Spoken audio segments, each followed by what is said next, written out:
The Western Conference is projected to be a dogfight from seeds 1 through 10, but one team may be situated to rise above the mess. Find out who as the 2024 Locked On NBA season previews continue right now.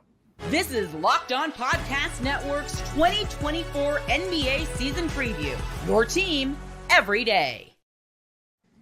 And welcome back to the 2024 Locked On NBA season previews. This episode, we are focused on the teams predicted by our friends at FanDuel to land in the middle of the Western Conference, fighting for the bottom four playoff seeds. Today's episode brought to you by FanDuel. Place your first $5 bet, and you will get started with $200 in bonus bets guaranteed. Visit FanDuel.com to get started. I'm Andy Kamenetsky, host of Locked On Lakers, and I will be your host for this preview. Joining me are my colleagues from the Locked On Podcast Network, including Matt George of Locked On Kings, Michael Cole of Locked On Grizzlies, Charlie Walter of Locked On Warriors, and the diva Jake Madison of Locked On Pelicans, who cannot be here for the roundtable, but joins us remotely and selfishly with his own videos. We begin, gentlemen, with the first question. We'll just kind of bounce around with thoughts. I'm going to begin with Matt.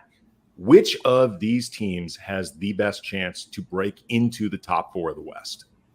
Well, because of the homerism, the purple tinted glasses, I do think it's the Sacramento Kings for in the standpoint of just the offensive firepower that they have. And they got there before 2 seasons ago, just on the backs of the offense, and their offense, I think, has improved from even that year where they were number 1 in the NBA. The Sacramento Kings have kind of gotten back to their priorities, which is offensively driven, offensively gifted. The reality of the situation, though, is you can make a good case for every single one of these teams. And honestly, I think the top 4 versus number 5 probably will be like half a game. So in reality, it's going to be a dogfight through and through. And there might be it might honestly come down to like the Kings and Grizzlies. Let's say the Kings split the series with the Grizzlies, but the Grizzlies get it on a tiebreaker or whatever. And that'll be the difference between maybe not just one spot, could be a couple of spots based on how tight this conference is. But I'll say the Sacramento Kings from the standpoint of offensively, I think they've set themselves up in a position where if they stay healthy, I think they're near unstoppable. Defensively, still massive question marks, but we've seen them get there before because of the offense, and they're expecting and looking to do it again. Yeah, I feel like the Kings, that defensive question, especially when you move in DeMar DeRozan for like a Harrison Barnes and just really quintupling down on the things you do really well. I need to see how it's all going to look if they're going to stop anybody. DeMichael, you represent the team that is most closely linked to a top 4 seed, but it's been a minute since they were there. A lot that's happened since then. How do you think you guys could bounce back? I mean, they have a decent shot at it because simply from the standpoint of, again, you go 2 years ago, 50-plus win team, number 2 seed in the West. The year after that, 50-plus wins, number 2 seed in the West. Last season, 33 players play, a season I've never seen before, injury-wise and whatnot. But so if you just look at it from, just what the roster has, with Ja Morant, with Desmond Bane, with Jaren Jackson Jr., with Zach Edey stepping in for Steven Adams, with, Dylan Brooks being gone now, and you have Marcus Smart, and putting that group together, you have what is on paper a roster that is comparable, or some would say is even better than those 2 teams that won 50-plus games, especially from a depth standpoint. I think the big loss is Tyus Jones. They still haven't replaced him. But you have Luke Kennard, you have G.G. Jackson, you have Vince Williams Jr. They've developed all these players internally. So I think the Grizzlies have a really good shot because, quite frankly, their style of play is built for the regular season, which is why, they've had some struggles in the playoffs at time. The way that they play defense, they're going to be top 5, top 10 in defense all the time. That's their calling card. Taylor Jenkins now has Zach Edey kind of to deploy alongside of Jaren Jackson Jr. They're going to be strong defensively. It's kind of the opposite with the Kings. And with the Kings, it's the defensive question. With the Grizzlies, it's the offense. But I will say this: there is in Memphis, there is an urgency to get this thing right on the offensive end.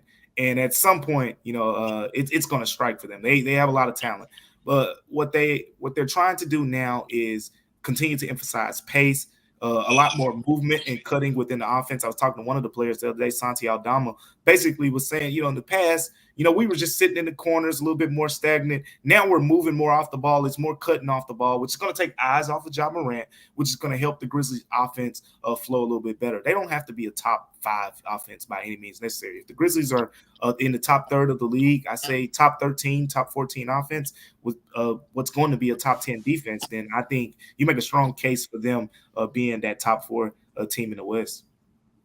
Yeah, Charlie, I think actually if you went around the league, polling pundits, they would probably say of any of these teams, the Grizzlies would have the best shot just because of the recent pedigree. And Ja Morant is, when healthy, one of the best players in the league. You consider them, though, a lock to make it back in the top 4?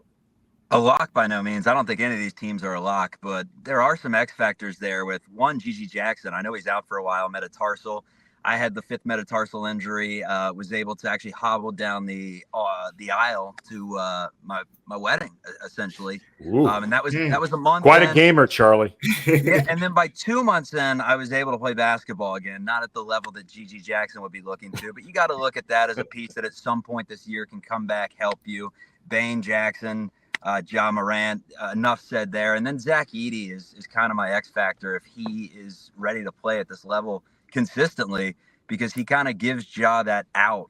I know Ja has some of the best body control in the league, so good with balance, but the times he does get off balance, Zach's just that, hey, I'm in the air, I got to go somewhere with it. Oh, let's find the 7'4" guy to bail me out of some trouble here. So I like that addition. As far as the Kings, defense is the question. Perimeter defense did not look great against the Warriors, considering they made 28 threes in Golden One Center, a franchise record. So that's gonna scare you a little bit. I know. Get him out of the way during preseason. Get him out of the way during preseason. Fair enough. So we'll see, man.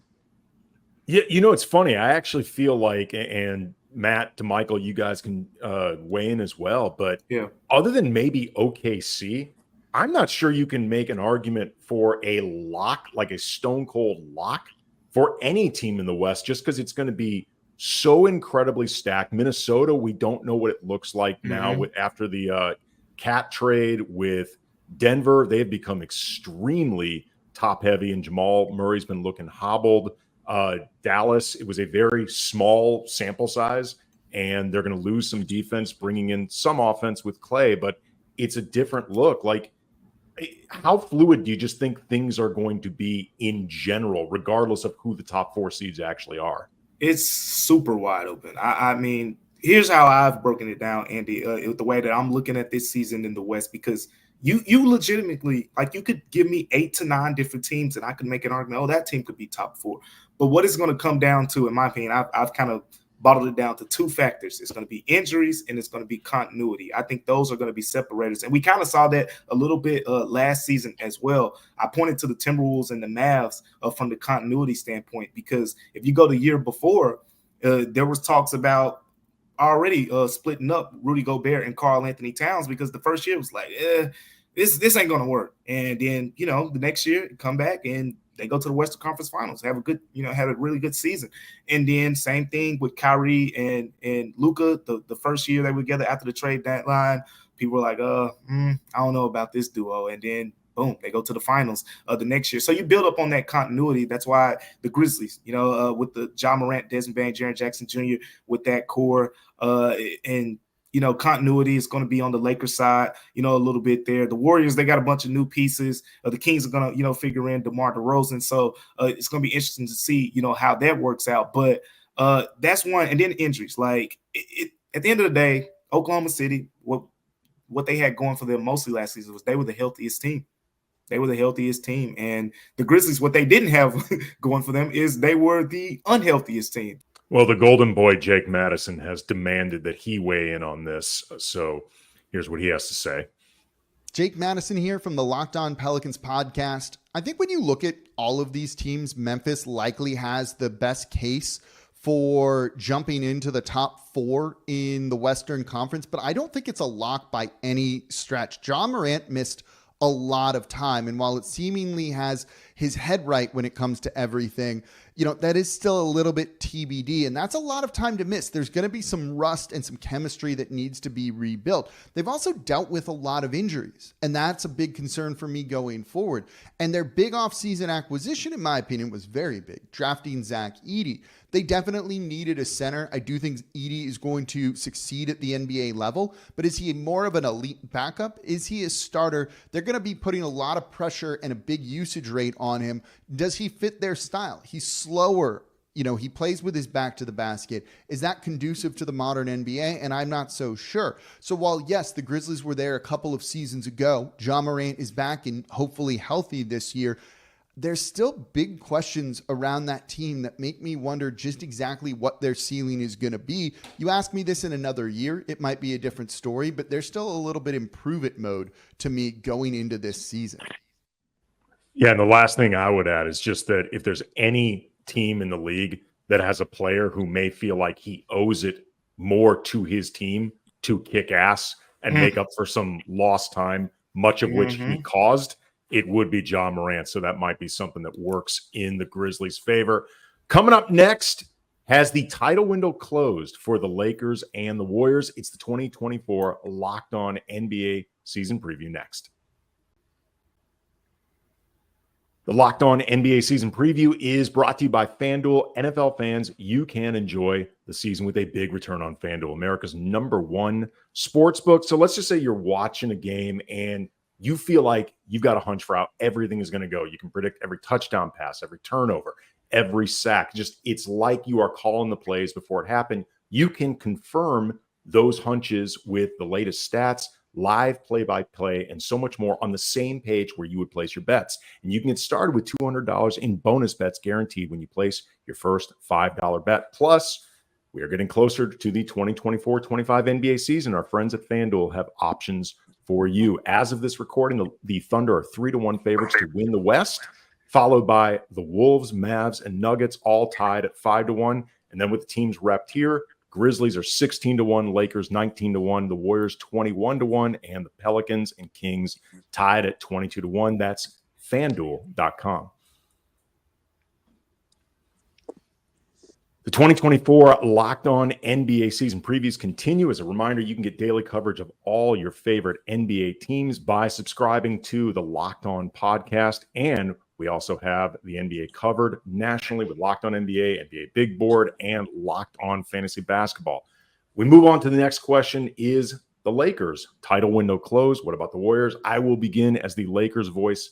I'll be honest, I don't think either window is super wide. And as Locked On Lakers everydayers, we'll know, I've said many times, the window for the LeBron and AD era may have shut the moment the Russell Westbrook trade happened, a move that the franchise is still recovering from and trying to correct. I think the Lakers are an unusual team with both a high ceiling and a low floor, depending on injuries and other factors like that. They can be very good. They could be pretty ordinary. I think overall they're going to be good, not great. That being said, I feel like the Lakers title window is wider, however narrow, but still wider than the Warriors, if for no other reason than they have two superstar level players and the Warriors have just one. So pure upside. And based on the reports and comments I'm seeing from Warriors training camp, it doesn't feel to me like they've actually bought into their prospects this season. They feel more unsettled to me, but Charlie, feel free to disagree. I'm going to disagree with you. You say one superstar. Is Draymond Green chopped liver? I mean, superstar. He's not a superstar. He's not a superstar. Stop. He's not a superstar, dude. He's an important player to a championship team. All-star. Yeah. Important. He's a great player. He's a great player. But let me put it this way. He's the nuclei. If Steph goes out, if Steph gets hurt, how far can Draymond carry? Draymond quits too. Yeah, no, he's not taking over. I get what you're saying. His back starts hurting. He's a very important piece. But the podcasts get insane at that point because he's got nothing to lose. Oh yeah. Oh my goodness. Did hit 2 threes the other day, but not a sharpshooter by any means. But when you look at the Warriors, the reason I would say that I think they have a higher ceiling this season is that optionality that we've heard a lot. Andy, it feels like, correct me if I'm wrong, feels like the Lakers are somewhat stuck. They are who they are at this point. You're expecting them to be pretty much the same team come March, the Lakers' best chances of being a lot better than a season ago is internal development and then just health, because the Lakers had so many injuries last year that you can point to for some of their struggles last season. Warriors, on the other hand, like, they have enough tradable assets to cobble things together, draft picks as well, to where anyone that goes on the market, they can flirt with. So you can surround a Steph Curry, a Draymond Green, potentially keep Andrew Wiggins if he gets back to 21-22 form. And you could keep those guys. You could keep a Buddy Hield as a shooter and DeAnthony Melton, who looks really good. And you can add in one of the best players in the world, potentially, if that player becomes available. Now, we've seen what they've done in the offseason. Apparently, both those Paul George and Lauri Markkanen courtings were not as real as maybe they were made out to be. And the players that were on the block were not as, actually on the block as it was made out to be. So I think they're kind of riding with what they have.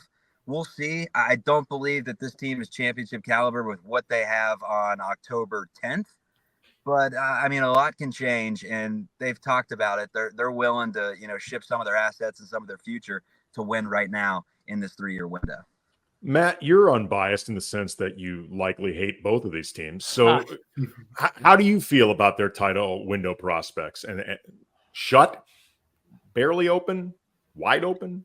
I don't think it's – I think you could say that their title windows, and I think the title windows of all four teams are marginally the same. Like, if anyone has an advantage, I guess it's Memphis, but they have a lot of I'm not sold by all of a sudden plugging Zach Edey in as a rookie, 7'4" guy who has to fit into this is all of a sudden just going to. They're a very top-heavy team, too. Steven Adams was so essential to the success of that team, and Zach Edey's not just going to replace Steven Adams. But we haven't seen the Grizzlies for a while, and I love Marcus Smart. I'm a huge fan of Marcus Smart, and I'm looking forward to seeing.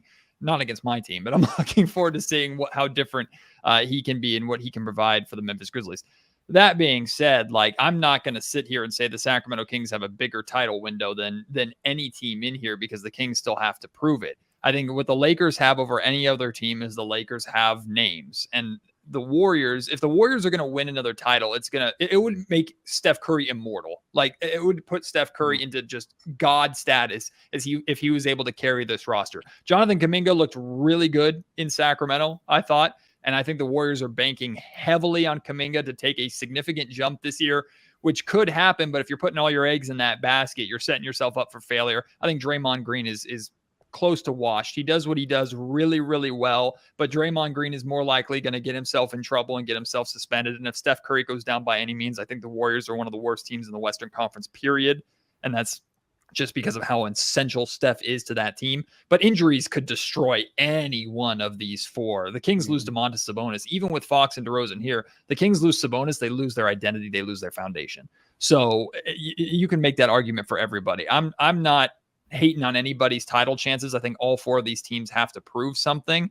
I just think it would be a miracle if any one of these four really makes a deep run. We're talking past Western Conference Finals, which DeMar DeRozan predicted the Kings would make a Western Conference Finals run. I'd like to buy into his optimism.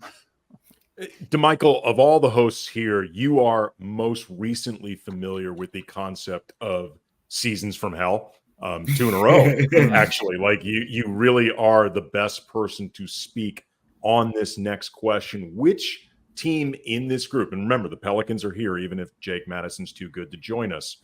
Which of these teams do you feel like is most potentially set up for a season from hell? Man, and it's probably the Lakers. It's probably the Lakers simply because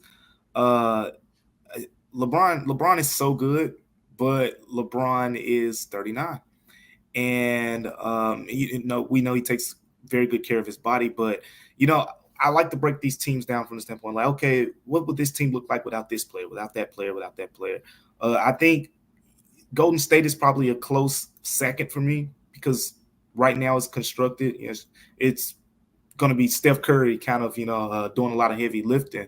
But with the Lakers, there are a lot of unanswered questions from the standpoint of, the depth here, the roles that certain guys are going to be playing, as far all the way down to the starting lineup. And I think I just Like, when I think of the Lakers right now, I think they'll be solid defensively. That's what I think. Really? You may be the only one. I think they will. No, I think they'll be solid defensively. No, I mean it. You really may be the only one. I'm not exaggerating. You don't think they'll be solid defensively? I need to see that too. Yeah. I mean, if they are solid defensively, Anthony Davis deserves to win Defensive Player of the Millennium. Coming up, which of these teams can change what we think about this season by making a big trade? It's the 2024 Locked On NBA season preview, continuing next. Locked On Lakers is brought to you by Game Time, the best concert I've ever seen in my life. George Clinton and Parliament Funkadelic in 1992, the Palladium in Hollywood. They played for 5 hours. I'm not exaggerating, without a break. And I have been chasing concerts ever since they could top that one. I've seen a few that have come close. Prince at the Forum, Neil Young at the Greek, a different George Clinton concert at the House of Blues. And as I keep that search going, I will always be using Game Time because they make it easier. You can actually look forward to finding tickets with features like Game Time Picks that filters out all the confusing, flowery verbiage and shows you just incredible deals on great seats, and they save you time. And they offer stuff like panoramic seat views before you buy, so you know exactly what the view to the stage is going to be like. Take the guesswork out of buying tickets with Game Time. Download the Game Time app, create an account, use the code LOCKEDONNBA for $20 off your first purchase. Terms apply. Again, create an account, redeem the code LOCKEDONNBA for $20 off.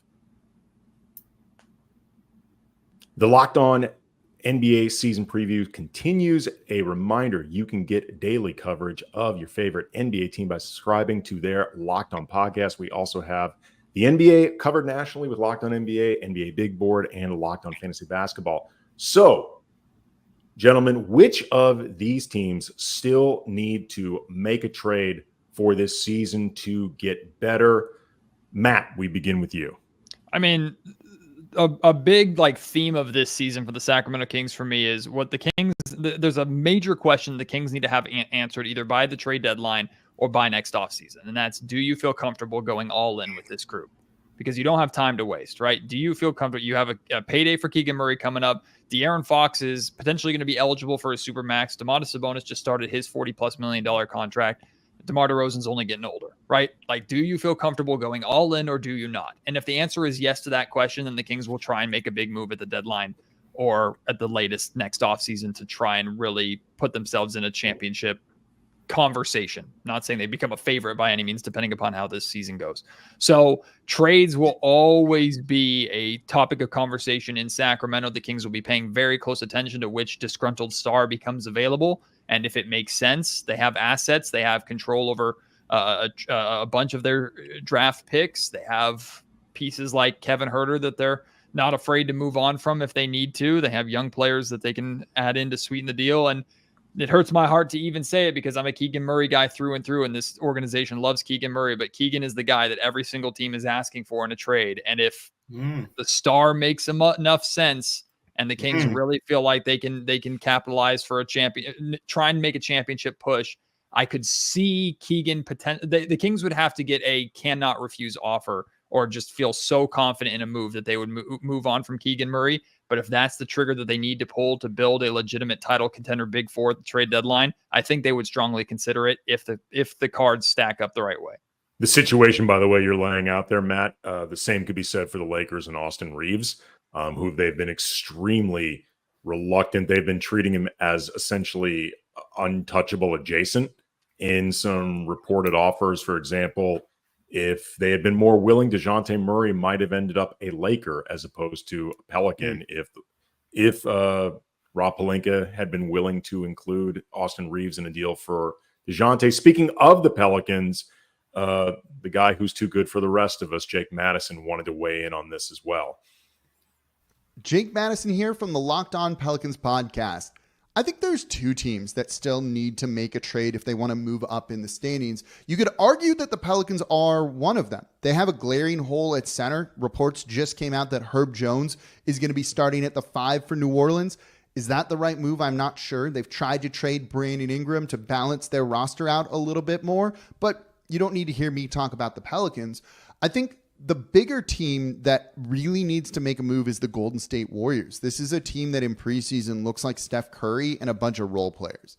And Steph Curry maybe can get you to the play-in tournament and maybe out of the play-in tournament, but that doesn't scream that their title window is open at all anymore when it comes to that. It feels like it is really, really shut, to the point that you heard Steph Curry recently say, like, we need to have a new identity and we've got to play a different way. This isn't the Warriors of old, and whatever kind of magic they had seems like it maybe has left, with Klay Thompson symbolically leaving them and like physically leaving them too. So that's not a great position for them to be in. They definitely need to make another move to bring in a more superstar level player to keep this title window open. You sit back and take that, Charlie? No, I'm absolutely not. Disrespectful to Jonathan Kuminga to say role player. I mean, superstar is debatable. Will he ever be? Well, that's Draymond. We've already established that. Draymond he gets disrespected, and I understand why. I mean, his game he can't make a layup. I mean, if he could make a layup, he'd be a Hall of Famer. I mean, there are plenty of superstars who can't, though, to be fair. I mean, it's that 4-foot runner. He can't make it whatsoever, but he's glue, man. And ball knowers know, and I know you guys are ball knowers. He helps the team win. I don't know how he'd be on like the Pistons if he would improve that ceiling, but in Golden State's system, like he's massive. He helps out. Some other guys. I mean, Podziemski. I don't think Podziemski's like a. Jake uses the word superstar, and I know we love using that word all the time because in the last 15 years, almost every team has had a pair, sometimes a trio of superstars that hoist the trophy. With that being said, Podziemski's just a connector. That's the word that Kerr's using. But he's someone that just every time he touches the ball, seems like he makes the right play, doesn't make too many bad ones, finds open guys around the perimeter that can knock it down. And with the Warriors' ball movement and bringing in Terry Stotts and having shooters like Melton, Hield, Podziemski, Curry, they can all flirt with 40%. You get someone like Kuminga and Wiggins that can knock down 36, 37%. Draymond isn't the worst shooter, in the world, like he's been many times in his career. You get those things all connecting at once, and I don't think they're a terrible team by any means. I just don't think that they have championship level ceiling, and that's where I look at them as someone that can definitely benefit from the trade. But it's wait and see mode right now with Podziemski, Melton, and Hield, and then Moody potentially fighting for shooting guard spots. I mean, if Pods isn't your guy, and maybe you even see him as a point guard, the point guard position clogged a little bit right now. Would anyone else look at him as maybe a starting point guard in this league? And then you package him together with a Kuminga or with a draft pick, and what would that kind of return you? That's what I'm looking at. The only way the Warriors can be super successful this season is if the young guys ball out. And that may mean that they're not even on the team at the end of the year. They just improved their stock so much to the point where the Warriors were able to flip some of their young assets and get some players that were in their mid-20s instead of their early 20s. But D'Anthony Melton's going to be an X factor too, because he's someone that's 26 years of age. You know about him, DeMichael. He's a good player that they could extend long-term and put him in that shooting guard position, and then it gives them flexibility with guys like Moody and Brandon Podziemski and potentially packaging them together. Man, yeah, I'm still getting used to this. D'Anthony Melton, Kyle Anderson on the Warriors. Like this is weird. But yeah, I think that's the easy trendy pick here, right? Is Golden State. I think it's that way because if you look, with the Lakers, you got LeBron and AD. You look at, the Kings, you got, Sabonis, you got De'Aaron Fox, DeMar DeRozan, same thing with the Pels, all the star power they have over there in the Grizzlies, core.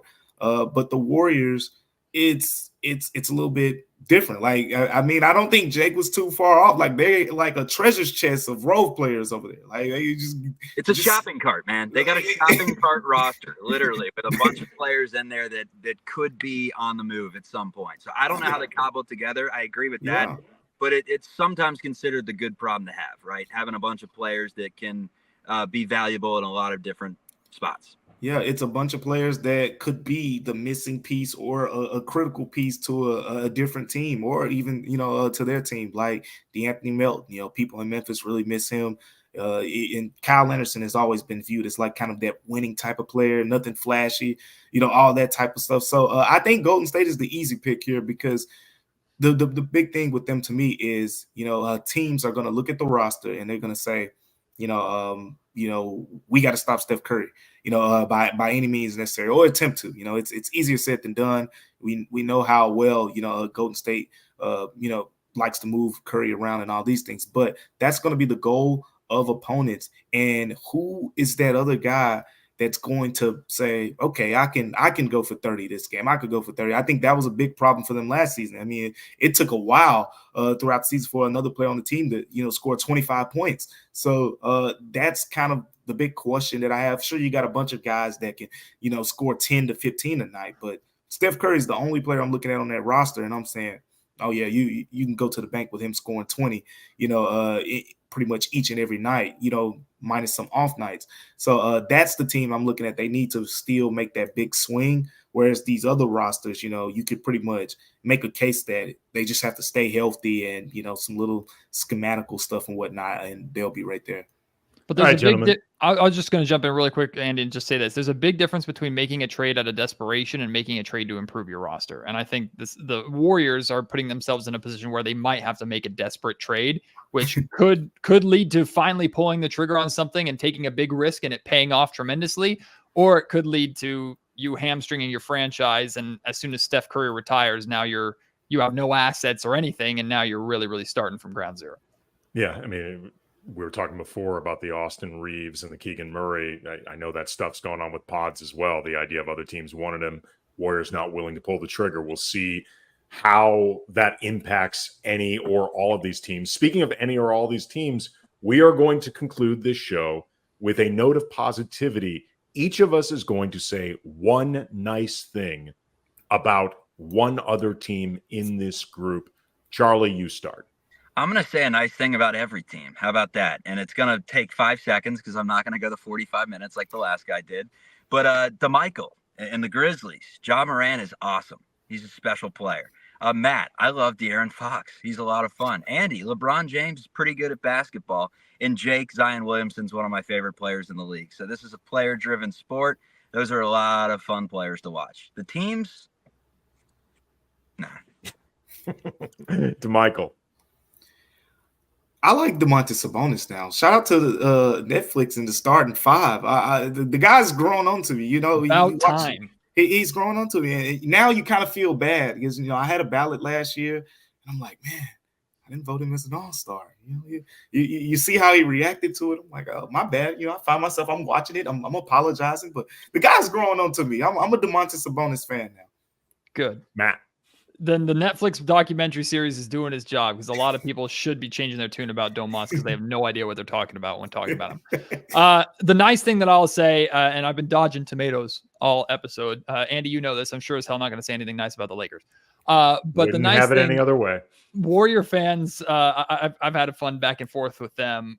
One, I love that NorCal basketball is good, and the fact that the Kings and Warriors have been good at the same time has been very, very fun.